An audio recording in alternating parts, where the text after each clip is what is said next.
aprenden las personas? Sobre este proceso existen muchas definiciones y los teóricos están en desacuerdo entre ellos, pero trataremos de responder a cuestiones que te permitirán comprender la forma en que las personas aprenden. Antes de todo, respondamos, ¿qué es el aprendizaje? Algunos expertos definen al aprendizaje como un cambio del comportamiento que es producido por la práctica u otras formas de experiencia. Esta definición tiene un amplio significado. Sin embargo, sabes que una persona aprende cuando, con cierta permanencia, sabe cosas que desconocía, cuando hace cosas nuevas o cuando tiene actitudes distintas. Algunos ejemplos sobre las cosas que aprenden las personas son: adquieren información verbal, habilidades intelectuales, estrategias cognitivas, actitudes y habilidades motoras. Aunque el aprendizaje es un proceso que compartimos con otras especies, los humanos nos caracterizamos por tener comprensión sobre lo que aprendemos, por darle un significado. Esa comprensión se caracteriza por basarse en la adquisición previa de saberes, se construye sobre la concepción que ya se tiene respecto al funcionamiento del mundo, y esta comprensión es más profunda cuando quien aprende la explica. En el marco de la educación, las formas en que las personas aprenden son diversas. Por ejemplo, se aprende basándose en conferencias. Estas pueden ser orales, escritas o a través de videos narrativos. Otra manera de aprender es a través del desarrollo de destrezas por medio de ejercicios y prácticas aisladas, prácticas contextualizadas y modelando tareas. Aprendemos también investigando, por lo cual es útil analizar casos, resolver problemas, desarrollar proyectos y el aprendizaje por diseño. Las personas también aprenden de manera individual y en grupo. Por ello es importante estudiar solo, promover el aprendizaje cooperativo y la solución de problemas de forma colaborativa. Sabemos también que el aprendizaje se puede incrementar con el uso de la tecnología. Esta permite que realicemos simulaciones, usemos herramientas tecnológicas, provee de oportunidades de evaluación y nos permite generar ambientes de comunicación. Con base en lo que sabes sobre cómo aprenden las personas, debes aplicar 3 principios en la instrucción. 1. Trabaja tomando como base lo que ya saben los aprendices. 2. Ejemplifica a partir de la aplicación de conceptos en la vida cotidiana de los aprendices. 3. Utiliza estrategias que le permitan explicar a los aprendices lo que han aprendido. Para mejorar el aprendizaje y la comprensión, tanto si trabajas en ambientes formales, no formales o informales, céntrate en el aprendiz. Genera medios de consulta para que los aprendices señalen dónde necesitan ayuda. El conocimiento. Da la oportunidad de comprender por qué, cuándo y dónde puede ser valioso el nuevo aprendizaje. La evaluación. Evalúa la aplicación de lo aprendido en escenarios reales o simulados. En la comunidad. Promueve el uso de herramientas de socialización de los aprendices.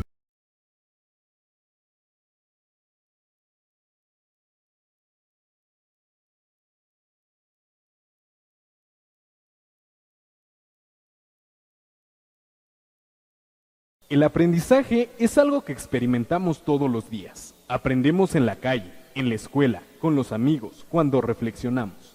Es algo tan cotidiano que con frecuencia lo pasamos por alto, e incluso nos costaría explicar qué es el aprendizaje. El aprendizaje puede presentarse de manera intencional o sin intención. Por ejemplo, aprendemos sin intención que no debemos tocar un sartén sobre el fuego. Este aprendizaje modifica nuestra conducta, porque muy probablemente la siguiente vez tendremos cuidado de no hacerlo. También aprendemos de manera intencional. Por ejemplo, a conducir un auto no sucede que al subirnos simplemente empecemos a manejar, sino que en primera instancia tenemos el deseo o la necesidad de aprender a manejar, algo que nos motiva a hacerlo. El aprendizaje es una experiencia cotidiana, sin la que el ser humano no podría sobrevivir. Aprendemos, por ejemplo, al cruzar de manera segura una calle con mucho tráfico. A todo esto, ¿qué es aprender?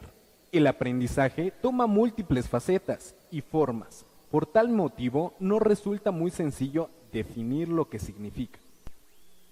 Sin embargo, para empezar a explicar este tema, revisemos su significado.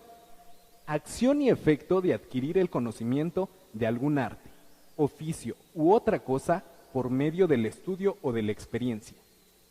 Es decir, cuando somos capaces de desempeñar un arte o un oficio, hacemos evidente que hemos aprendido. De esta relación surge la definición de aprendizaje, como un proceso mediante el cual adquirimos conocimientos, habilidades e incluso actitudes que se manifiestan en conductas específicas, como contestar un examen, resolver un problema o dialogar con alguien. El diccionario también agrega sobre el significado que aprender es tomar algo en la memoria, lo que puede interpretarse como la capacidad de recordar. No sabemos a ciencia cierta cómo se da el proceso de recordar en nuestro cerebro. Lo que sí sabemos es que la memoria juega un papel fundamental en el aprendizaje, ya que están íntimamente relacionados, por lo que no es fácil separar uno del otro. En términos biológicos, el aprendizaje es una serie de fenómenos bioquímicos, eléctricos e incluso modificaciones morfológicas en las estructuras neuronales que se llevan a cabo en nuestro cerebro durante un proceso cognitivo, como resultado de la interacción del individuo con su entorno, con los objetos y las personas. Estos cambios en la estructura neuronal potencializan la capacidad del individuo para comprender y responder a su entorno. En esta definición es importante enfatizar la importancia que en el aprendizaje tiene la iteración del individuo con su entorno como fuente de aprendizaje, lo que nos lleva a otra definición del aprendizaje desde una perspectiva psicológica, como la modificación relativamente estable y permanente de nuestra conducta o cognición como resultado de la experiencia. A pesar de los hallazgos en el campo de la neurociencia, los trabajos en psicología y educación, el aprendizaje sigue siendo un misterio. El aprendizaje es investigado y estudiado desde muchos puntos de vista, desde los cuales se ha definido y explicado de maneras diversas. Esta diversidad de explicaciones sobre cómo aprendemos da lugar a diferentes teorías que pretenden explicarlo y clasificarlo de diferentes puntos de vista. De manera general, y desde el punto de vista de la enseñanza y el aprendizaje, la definición y tipos de aprendizaje se han venido debatiendo entre dos posturas, el conductista y el cognoscitivista. La primera considera que el aprendizaje se da cuando se observa un cambio de conducta en la persona, quien se considera una persona pasiva y sujeta a factores externos, mientras que el cognoscitismo, la persona se considera como alguien que puede tener logros de aprendizaje en la medida que lo desee y reconozca sus propios procesos mentales. Desde la perspectiva cognoscitivista, el aprendizaje influye en condiciones tanto internas de tipo biológico y psicológico como condiciones externas, la relación con el profesor, el ambiente, las características del material que utilizamos para estudiar.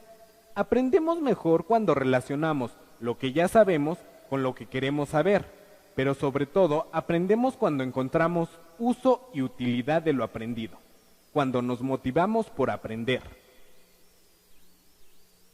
Todas las personas somos distintas y en consecuencia tenemos también distintas formas o preferencias sobre cómo aprendemos. Para aprender sobre historia universal habrá quien prefiera escuchar a un experto. Alguien más prefiere ver un video o quien prefiera ir a un museo. Estas diferencias se conocen como estilos de aprendizaje. Cada estilo privilegia ciertas formas de buscar, procesar, organizar y representar la información que se conocen como estrategias de aprendizaje. En resumen, aprendemos toda la vida y en todo momento. Aprendemos del otro, con el otro y con uno mismo. El aprendizaje y la memoria son dos procesos íntimamente relacionados y necesarios para adquirirnos nuevos conocimientos, conductas y actitudes. Todo lo que hemos aprendido y estamos aprendiendo a lo largo de nuestra vida nos sirven para interactuar con nuestro entorno, convivir con los demás, resolver problemas, enfrentar situaciones o aprobar un examen. Algunos factores que promueven el aprendizaje son la motivación, el deseo por saber y la utilidad que encontraremos en lo aprendido.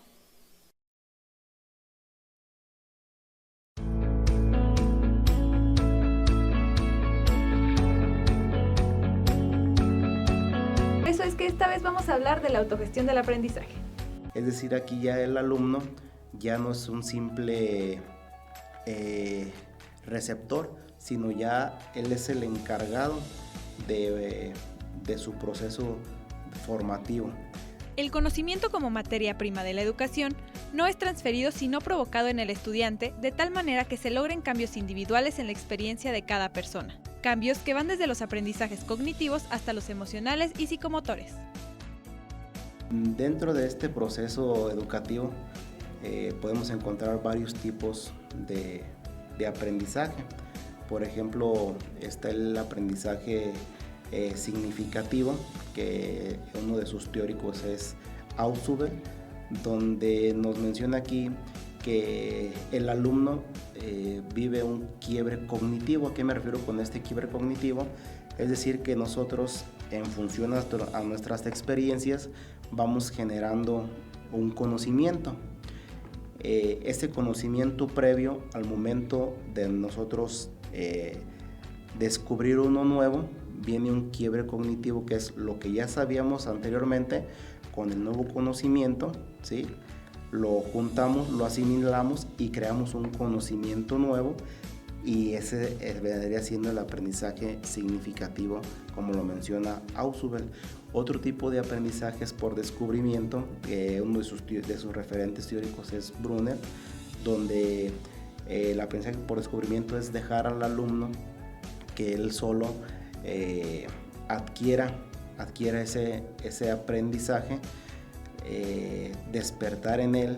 Aquí debemos ser muy importante como docentes, despertar en él la inquietud de ir más allá de lo visto en el aula, es decir, sembrar la semilla de la duda, del asombro, para que el alumno tenga la inquietud de ir más allá de lo visto en el aula, de investigar más, de buscar más, de experimentar más, para lo que viene siendo el aprendizaje por descubrimiento de Brunner. Viene también, tenemos el aprendizaje memorístico, que eso se veía mucho en la pedagogía tradicionalista, donde era el aprender, memorizar fechas, conceptos. Ese es otro tipo de aprendizaje. Tenemos un aprendizaje implícito también, que pues lo tenemos todos los seres humanos. Un ejemplo de ese aprendizaje implícito es el enseñarnos a caminar, que eso se da en el desarrollo de la persona, se da ese tipo de aprendizaje. Y viene el explícito, donde ese ya tiene una intención de ser, digamos, algún licenciado en Derecho, algún estudiante en Derecho, que quiere saber los artículos, pues ahí ya el momento de ponerse a repasar los artículos, ese ya es explícito porque ya tiene una intención de ser. Eso creo que son de los tipos de aprendizajes más usuales. En resumen, los tipos de aprendizaje son el significativo, de descubrimiento, memorístico, implícito y explícito. Ahora vamos a ver a qué nos referimos cuando hablamos de la autogestión del aprendizaje.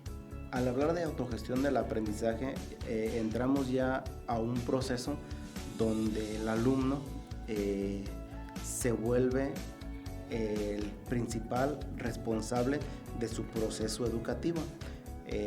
Haciendo una recapitulación, te mencionaba anteriormente que la enseñanza se basaba en lo que el maestro decía a los alumnos. El aprendizaje ya era que el alumno tenía que, por sus méritos propios, ya tenía el que investigar más allá de lo que veía en el aula. Y autogestión del aprendizaje pues es ya donde el alumno toma en sus manos las riendas de su formación, se plantea ya sus objetivos académicos, personales, profesionales, administra sus recursos humanos, financieros. Es decir, ya al hablar de autogestión del aprendizaje, el alumno ya es el principal responsable del proceso de formación, digamos, profesional o personal. Es decir, ya que el alumno genera ya sus propias maneras de aprender. La autogestión del aprendizaje se refiere al proceso mediante el cual podemos obtener conocimientos, conductas, información y afectos por cuenta propia, a nuestro ritmo y utilizando las habilidades y recursos que tenemos para poder lograr el objetivo del aprendizaje. Es importante para que el alumno llegue a esta etapa de que se vuelva autogestor, la colaboración del docente. Si el docente no despierta en el alumno ese eros, ese deseo por aprender, como lo menciona el doctor Baltasar Castro Cosio, que es uno de los fundadores de la pedagogía interactiva de la universidad, mencionaba que era muy importante como docentes o como maestros generar en el alumno el eros, es decir, el deseo por aprender, y solamente generando este deseo el alumno podrá ir más allá de lo visto en las aulas.